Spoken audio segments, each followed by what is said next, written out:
بسم اللہ الرحمن الرحیم، السلام علیکم ناظرین، آپ دیکھ رہے ہیں تین رضوان غلزی صاحب ہمارے ساتھ موجود ہیں۔ ناظرین، پچھلی ویڈیو میں ہم نے پنجاب کا تذکرہ کیا تھا اور رضوان صاحب نے کہا تھا کہ وہاں پہ کائنڈ آف مارشل لا جیسا ماحول ہے، جو سیاسی مخالفین ہیں ان کو نہ تو بولنے دیا جاتا ہے نہ ایکٹیویٹی کرنے دی جاتی ہے۔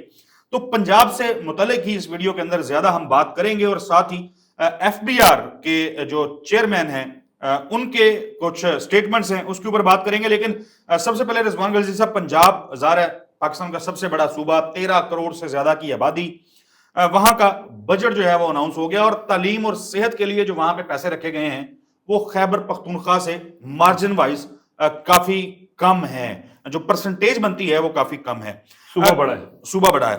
تو پنجاب کے کچھ منصوبے ہیں جو بہت زیادہ سوشل میڈیا کے اوپر بھی چل رہے ہیں، اس کے اوپر میں چاہوں گا کہ آپ کے کمنٹس آ جائیں۔ ایک تو بتایا گیا ہے، تو نہیں ہے ویسے وہ بالکل میں اس کو پڑھ دیتا ہوں کہ ہیلتھ میں نواز شریف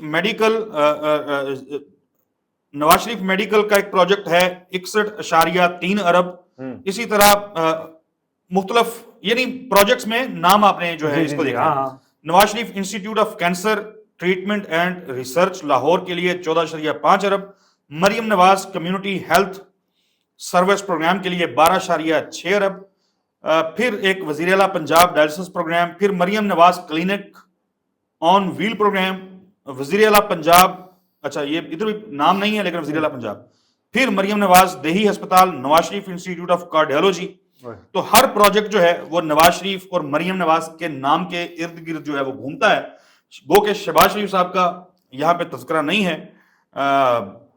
ایک تو اس کے اوپر میں جاننا چاہوں گا کہ یہ کیا سوچ ہے پیپلز پارٹی کے، وہ حسن مرزا صاحب ہیں، انہوں نے کہا کہ وہ پنجابی میں بات کرتے ہیں، چونکہ انہوں نے کہا کہ کسی دے پیو دا پیسہ تے نہیں ہے کہ اپنے نامہ نال رکھی جا رہے ہو۔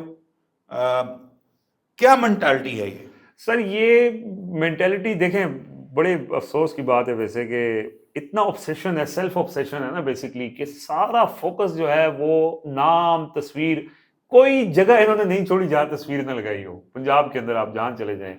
اور مطلب یہ مینٹالٹی ایسی ہے، میں سمجھتا ہوں کہ اس کے اوپر بات کرنا یا زیادہ گفتگو کرنا بھی جو ہے وہ ٹائم ضائع کرنے کا مطلب ہے۔ عثمان بزدار کے پروجیکٹس جو تھے ان کے اوپر بھی اپنی تصویریں، مطلب تختی تصویر، نام، اس چیز سے باہر یہ نکل ہی نہیں رہے، اور یہ سمجھتے ہیں کہ شاید اس طرح سے کوئی یہ دیکھیں، یہ بیسکلی ایک پروپیگنڈا ٹول ہوتا ہے نا۔ آپ اپنی تشہیر کے لیے ہر جگہ اپنی تصویر یا اپنا نام استعمال کر کے لوگوں کے ذہنوں میں، مطلب ایک کمیونیکیشن ماڈل ہے کہ آپ لوگوں کے ذہنوں میں، ان کے لاشعور میں اپنا نام جو ہے وہ تاکہ وہ رچ بس جائے اور وہ نہ نکل سکے۔ یہ ایک سوچ ہے یا ایک وہ پرانا کمیونیکیشن ماڈل ہے جو ایک عرصے سے یہ لوگ استعمال کرتے ہیں۔ پاکستانی سیاست میں اس کا بہت حصہ رہا ہے نا کہ تختی سیاست اور یہ سارا، تو وہ اصل میں اسی چیز کو لے کے چل رہے ہیں۔ لیکن میرا خیال، اب دیکھیں نا، پنجاب میں تجاوزات کے خلاف آپریشن ہوا، دکانیں بہت بڑے پیمانے پہ جو لوگوں کی پراپرٹیز ہیں وہ توڑی گئیں۔ تجاوزات کے ہٹانے کے خلاف ہم نہیں ہیں، لیکن پھر دیکھا ہم نے کہ ایک سکیم وہ نکلی اور تمام جو دکانیں ہیں ان کے اوپر وہ سب ان کے نام لکھ دیے، کوئی پکوڑے لگا کے کھڑا ہے، کوئی سبزی بیچ رہا ہے، تصویریں لگا دی، تو اس کے اوپر نواز شریف صاحب کی تصویر نظر آتی ہے یا مریم نواز صاحب کی تصویریں یا پھر مونوگرام نظر آتے ہیں۔ بلکہ ایک پینٹر میں عید کے اوپر ملا، تو وہ ایک صاحب ہے، وہ پینٹ کرتے ہیں، تو وہ بتا رہے تھے کہ وہ جتنے پرانے بورڈز ہاسپٹلز کے اور باقی لگے ہوئے ہیں اس کے نام دوبارہ لکھوا دیے گئے ہیں، اور مطلب وہ تو ایک سادہ آدمی تھا کہ ہر ڈسپینسری کا نام بھی مریم نواز بن گیا ہے۔ اور پھر وہ یہ کہ مونوگرام کوئی آئیں گے، تصویریں آئیں گی تو پھر باقی وہ ہم نے لگانی ہے پورے علاقے میں۔ وہ اس طرح سے بتا رہا تھا۔ تشہیر کا معاملہ ہے نا، تو آپ نے اپنی تشہیر کرنی ہے، ایک طرف یہ اور سرکاری پیسے پہ کرنی ہے، ایک طرف تو چلیں یہ ٹھیک ہے آپ اپنے نام پہ رکھ رہے ہیں، اوکے۔ اب ایک بل آیا ہے پنجاب میں جس کے اوپر وہاں کے جو اپوزیشن لیڈر ہیں وہ اس کے اوپر بولے ہیں، مختلف صحافیوں نے بھی گفتگو کی ہے کہ بل یہ پاس کیا جا رہا ہے، بل یہ لایا گیا ہے کہ تشہیر کے اوپر، اشتہارات کے اوپر جو پیسہ خرچ ہوگا اس کے اوپر سوال نہیں کیا جا سکتا، کیونکہ پیسہ اتنا زیادہ لوگوں کا خرچ ہو رہا ہے۔ عمران خان کا دور آیا، رائٹ ٹو انفارمیشن ایکٹ آیا، اور عمران خان حکومت میں ہوتے ہوئے بار بار کہتے تھے، خود کہتے تھے کہ لوگ سوال کریں اور جانیں، چلیں ان کو سائڈ پہ رکھ دیں۔ یہ جو کیا وجہ ہو سکتی ہے، کیا اصل ریزن ہے کہ یہ بل لایا گیا کہ کوئی سوال نہ کرے؟ اور 2024 سے اس کو وہ کہہ رہے ہیں کہ امپلیمنٹ کرنا ہے. بالکل. یہ اصل میں اس کی وجہ میں بتاتا ہوں نا. ایک تو یہ ہے نا کہ ایک ریکارڈ تو سارا نکل آنا ہے جو اس وقت وفاق کے اندر جو پی آئی ڈی سے جو اشتہارات اور جو پیسے جو رقمیں نکل کے لوگوں کو جا رہی ہیں وہ ساری ریکارڈ تو مینٹین ہوتا ہے. دیکھیں وہ کوئی بھی دور ہو یہ سرکار سے جب پیسہ نکلتا ہے اس کا ریکارڈ ضرور مینٹین ہوتا ہے. سو وہ چاہتے ہیں کہ یہ ریکارڈ جو ہے ظاہر ہے جب گورنمنٹ بدلے گی تو ساری لسٹیں سامنے آئیں گی اور اصل جن کو پریشر اس بات کا زیادہ ہوگا کہ جنہوں نے یہ تشہیر کی مد میں پیسے لیے ہیں وہ یہ چاہتے ہوں گے کہ ان کے نام نہ آئیں, لیکن نام تو آئیں گے. اب یہ 2024 سے جو واردات ڈالنے جا رہے ہیں نا کہ 2024 سے بعد آن ورڈ جو ہے وہ نہ آئے کہ کل کو اگر معاملہ آر ٹی آئی یا رائٹ ٹو انفارمیشن ایکٹ کے تحت یہ قانون ختم بھی ہو گیا اور اس کے بعد کوئی مانگتا ہے تو وہ انکار ہو جائے گا یا وہ ریکارڈ نہیں دیا جائے گا. سرکاری ملازم بیٹھ کے وہ. اور دوسرا یہ کہ معاملہ اگر عدالت میں جاتا ہے تو عدالت میں آپ کو پتا ہے کہ اس طرح کی ٹیکنیکلٹیز نکلتی ہیں کہ چونکہ اس وقت یہ قانون لاگو نہیں تھا تو ہم اس وقت بتانے کے پابند نہیں تھے, لیکن وہ 2024 سے لے کے اگر چلے یہ 26-27 جب تک ان کا اقتدار چلتا ہے یہ وہ پیسے کوئی نہیں پوچھ سکے گا, لیکن ریکارڈ جو سب مینٹین ہو رہا ہوگا. کل کو جب ہوتا ہے نا جیسے کہتے ہیں نا کہ ممکن ہے زمانہ رخ بدلے, جب زمانہ رخ بدلے گا تو پھر وہ سارے ریکارڈ سامنے آئیں گے کہ کس نے, اور یہ کیوں چھپایا جا رہا ہے. اربوں روپے کے اشتہارات جو ہم بات کریں تصویروں کی, یہ تصویروں سے سلسلہ شروع ہوتے ہوتے جا کے میڈیا کے اربوں روپے کے اشتہارات کے اوپر جا کے ختم ہوتا ہے اور اس میں پھر لوگوں کو نوازا جاتا ہے, اور جو پھر نوازنے والے اور جو نوازے گئے جو لوگ ہیں ان سب کی جب کٹے چٹے, ہمیں تو پتہ ہے سامنے نظر بھی آ رہی ہیں چیزیں, لیکن اس وقت یہ ہوگا کہ پورے ریکارڈ کے ساتھ بتایا جائے گا کہ کس کو کتنی رقم لگی ہے, کس کو کتنی رقم لگی ہے. پنجاب کے اندر اشتہار تشہیری مہمات جو ہیں وہ بہت ظاہر سر چڑھ کے بول رہی ہیں. ہر طرف ہمیں نظر آتا ہے کہ اسلام آباد میں بھی اچھا کئی دفعہ تو لگتا ہے کہ پتہ نہیں دنیا دی یا پنجاب دی تاریخ دے وچ پہلی کو وزیر اعلیٰ آئی ہے. یہ تو پہلے وزیر اعلیٰ ہوندی نہیں سی کوئی. اچھا اگر آپ اپنے پیسوں سے کرنا چاہیں کسی کو کوئی مسئلہ نہیں, آپ میرے ٹیکس کے پیسے پہ عام آدمی, رضوان گلیجی صاحب جو کسانوں کی حالت ہے پنجاب میں, یعنی گندم نہیں بکی, بار بار وہی رونا ہے. اکثر لوگ کہتے ہیں کہ تم یہی رونا شروع کر دیتے ہو, یعنی مر گئے لوگ یار, کسان, ان کی بیٹیوں کی شادیاں منسوخ ہو گئیں, لوگوں نے شادی ہالز کی بکنگ کروا کے بکنگز ختم کروا دی, یا ذہنی مریض بن گئے لوگ. ہسپتالوں کے اندر برا حال ہے پنجاب میں. اب جائیں, ایک بڑے بڑے دعوے ہیں کہ وہ جہاز ہم نے بتایا تھا, بلکہ وہ رحیم یار خان کی سٹوری بتائی تھی صادقہ بات کی کہ وہاں پہ کیا پینڈکس کے آپریشن کر دیا جی. وہ تو یہی حشر نشر ہے. پورے 2 بہنیں جو ہم نے وہ بھی پورے صوبے میں ابھی ریسنٹلی آیا, خودکشی کی ہے وہ ٹرین کے نیچے میاں بیوی نے. تو بہرحال دیکھتے ہیں کہ عوام ان اشتہارات کی وجہ سے کتنا کو دل جو ہے عوام کا مولڈ ہوتا ہے نون لیگ کی طرف. آگے بڑھتا ہوں. چیئرمین ایف بی آر نے وہ بتا دیا, یہ جو ٹیکسز کی ہم نے بات کی, 1700 ارب روپے کا ٹیکس بنتا تھا. جی ہاں, 499 ارب روپیہ جو ہیں ان لوگوں سے لیا جا رہا ہے جو پاکستان کا 5% اشرافیہ ہیں. وہ انہوں نے جا کے کمیٹی میں بتایا کہ 1233 ارب روپیہ جو ہے وہ ہڑپ کر کے چھپر ہو جاتا ہے, چوری ہو گیا پیسے. اچھا, ٹیکس چوری ہوئی ہے. راشد لنگریال صاحب کا یہ سٹیٹمنٹ تھا, چیئرمین ایف بی آر ہیں. جی, ایف بی آر کے لیے ہی بڑی تعداد میں, تعداد مجھے ایگزیکٹلی یاد نہیں ہے, 1000 سے زائد گاڑیاں منگوائی جا رہی ہیں افسران کے لیے.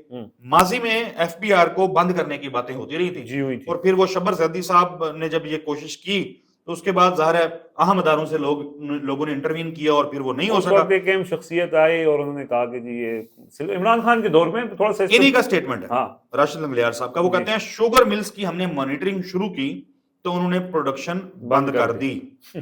کون پوچھے گا, یعنی چینی بنائیں, باہر بھیجیں, مہنگے داموں خریدیں.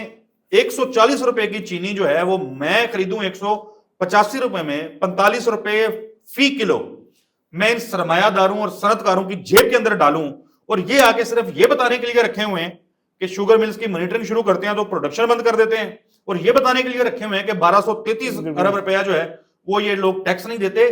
کون لے گا ان سے ٹیکس؟ دیکھیں یہ بات انہوں نے کی ایک کمیٹی میں, سینٹ کی قائمہ کمیٹی برائے خزانہ میں. قائمہ کمیٹی برائے خزانہ میں عوام کے نمائندے بیٹھے ہوتے ہیں. تو اگر میں وہاں پہ عوام کا نمائندہ ہوتا یا آپ وہاں عوام کے نمائندے ہوتے تو آپ راشد لنگریال صاحب کو یہ کہتے ہیں کہ کیا آپ کو چیئرمین ایف بی آر اس لیے رکھا گیا ہے کہ آپ ہمیں آگے یہ بتائیں کہ جی 1233 ارب روپے کی ٹیکس چوری ہو رہی ہے, اور یہ 5% وہ امیر ترین خاندان جو ہیں جن کا 1700 ارب روپے ٹیکس بنتا ہے وہ 499 ارب روپے ٹیکس دے کے 1233 ارب روپے ٹیکس چوری کر لیتے ہیں. اور ملک کے جو ایف بی آر کا چیئرمین ہے وہ اس بات کو پارلیمنٹ کی کمیٹی کے اندر یہ بات بتاتے ہوئے وہ میرے مطلب اس کو کیسے کس منہ سے وہ یہ بات کر رہا ہے کہ یہ کام کس کا ہے. آپ کو پتا ہے دیکھیں کچھ بھی نہ کریں آپ, ٹھیک ہے آپ نہیں ہاتھ ڈال سکتے, لیکن راشد لنگڑیال صاحب ان کے بارے میں کہا جاتا ہے کہ بڑے اچھے آفیسر ہیں اور اچھا کام کرتے ہیں. ان کی جو پرسنل ان کی وہ ہے وہ اس پہ کوئی وہ نہیں ہے کہ وہ اب وہ کیا کریں. ایک چیز تو انہوں نے کر دیا, یہ بم پھوڑ دیا, بتا دیا کہ جی 5% امیر ترین خاندان جو ہیں وہ کتنا جی 1233 ارب روپے کی ٹیکس چوری کرتے ہیں. اس کا مطلب ہے کہ ان کے پاس ان 5% یہ کوئی تقریباً چوئی صاحب انہوں نے بتایا, میں تفصیل جب دیکھ رہا تھا کچھ 6 لاکھ فیملیز بنتی ہیں, 6 لاکھ خاندان, مطلب 6 لاکھ بڑے لوگ ہیں نا, جن کی وہ یہ بتا رہے ہیں کہ یہ مطلب 5% یہ وہ لوگ ہیں جن کی سالانہ آمدن 1 کروڑ روپے سے زائد ہے. ٹھیک ہے, یعنی امیر ترین میں وہ بھی شمار ہوتا ہے کہ جس کی ماہانہ آمدن 7-8 لاکھ روپے ہے, وہ بھی ٹیکس چوری میں ملوث ہے. یہ سارا کیلکولیٹو کمیولیٹو انہوں نے پورا بتایا. وہ ان کے پاس, کا مطلب ہے کہ جب یہ بھی پتا ہے کہ خاندان کتنے ہیں, ان کے نمبرز بتا رہے ہیں, ان کی فہرستیں بھی ان کے پاس ہوں گی. آپ کچھ بھی نہ کریں, آپ ان کی فہرستیں جاری کر دیں, قوم کو پتہ تو چلے کہ بھائی ایک ماچس کی ڈبی کے اوپر یا ایک کے یہ پین کے اوپر اگر ایک غریب آدمی ٹیکس دے رہا ہے تو جو کروڑوں روپے کا منافع کما رہا ہے یا کروڑوں روپے کی آمدن کما رہا ہے وہ کیوں ٹیکس چوری کر رہا ہے, اور وہ کر رہا ہے تو وہ کون ہے, سمپل بتا دیں. آپ ان کے خلاف کارروائی نہیں کر سکتے. ہمیں پتہ ہے کہ بہت سے پاکستان کے اندر یہاں پہ چونکہ اتنے طاقتور لوگ ہیں, جو بڑی فیملیز ہیں, ان کے پنجے سسٹم کے اندر اس قدر مضبوط ہو چکے ہیں کہ پاکستان کے ہر ادارے کے اندر انہوں نے اپنے بندے ان کے بیٹھے ہوئے ہیں, اور وہ ایک دوسرے کو یہ اوپر سارے بیٹھ کے ایک دوسرے کی وہی بات ہے, you will scratch my back I will scratch yours, اور اسی طرح سے یہ چل رہے ہیں. لیکن حکومت اگر ان کو پکڑ نہیں سکتی, کم از کم ان کو سامنے تو لے آئے گی. یار یہ لوگ 1233 ارب روپے میں کتنے, مطلب سینکڑوں, 1-2 نہیں, سینکڑوں state of the art hospital بن سکتے ہیں پاکستان کے ان علاقوں میں جہاں پہ وہ سہولیات دستیاب نہیں ہیں. 1233 ارب روپے سے جدید سہولیات سے آراستہ بے شمار یونیورسٹیز بن سکتی ہیں. سائنس اینڈ ٹیکنالوجی کے اوپر آپ انویسٹ کر سکتے ہیں. آپ پاکستان کو جو وہ شعبے جنہوں نے آگے لے کے جانا ہے, آپ ایگریکلچر کے لیے اتنا کچھ کر سکتے ہیں. تو ان سے ٹیکس نہیں لینا تو پھر عوام کو اور ہمیں معافی دیں ایٹ لیسٹ. پھر ہمارے جتنا ہماری اوقات ہے تو ہم سے بھی جو تنخواہ دار لوگ ہیں ہمیں بھی بخشیں. سر 565 ارب روپے تنخواہ دار طبقے سے وصول کیا جائے گا, اور اس سے ان کو تنخواہ دار طبقہ کون سا, وہی جو 50,000 لاکھ 2 لاکھ 2.5 لاکھ روپے تنخواہ لیتا ہے وہ دے گا. میں آپ کو یہ جو آپ نے بات کی ہے نا شوگر ملز کی مانیٹرنگ کی, تو انہوں نے پروڈکشن بند کر دی. اب ایف بی آر کا یہ کام ہے کہ اگر کسی نے, یہ بلیک میلنگ ہے نا, تو بند کر دیں ان کو, تو ان کو بند کر دیں. لیکن کس کو بند کریں گے سر؟ ہمایون اختر کو بند کریں گے, تحویل میں لیں بیچیں, جہانگیر ترین کو بند کریں گے, سلمان شہباز کو بند کریں گے, پیپلز پارٹی کے جو لوگ, مخدوم خسرو بختیار کو بند کریں گے, مخدوم احمد محمود کو بند کریں گے. کس کو بند کریں گے؟ کیا یہ بند کر سکتے ہیں؟ یہی موڑ جوڑ کے وہ ہمایون اختر کے بھائی ہارون اختر وہ بیٹھے ہوتے ہیں. ذکا اشرف جو شوگر ملز ایسوسی ایشن کے صدر ہیں وہ کبھی چیئرمین پی سی بھی بن جاتے ہیں. زرداری صاحب کے وہ قریبی دوست ہیں, کسی کی جرت ہے ان کو ان کی شوگر فیکٹری کو بند کرے؟ آپ سوچ سکتے ہیں ذکا اشرف کی شوگر فیکٹری بند ہو سکتی ہے, یا ہمایون اختر کی شوگر فیکٹری بند ہو سکتی ہے, یا اور جو یہاں پہ سلمان شہباز کی شوگر فیکٹری کو بند ہو سکتی ہے؟ یہ چلے گا نہیں, یہ زیادہ دیر چل نہیں سکتا کہ آپ پاکستان کے عام غریب آدمی سے ٹیکس نچوڑتے رہیں اور یہ جو اشرافیہ ہے اس ملک کی وہ یوں بیٹھ کے راج کرے. ایسا نہیں چل سکتا. ہوش کے ناخن لینے پڑیں گے اس سے پہلے کہ عوام جو ہے وہ اس, سر عوام کو بھی پتہ چل جانا ہے. چوئی صاحب ابھی دیکھیں, ابھی 100 روپے لیوی لگا نہیں ہے, یہ 1 جولائی سے یہ جو بجٹ کے اندر انہوں نے جو لیوی ٹیکس ہے وہ 100 روپے آگے 1 سے شروع ہوگا.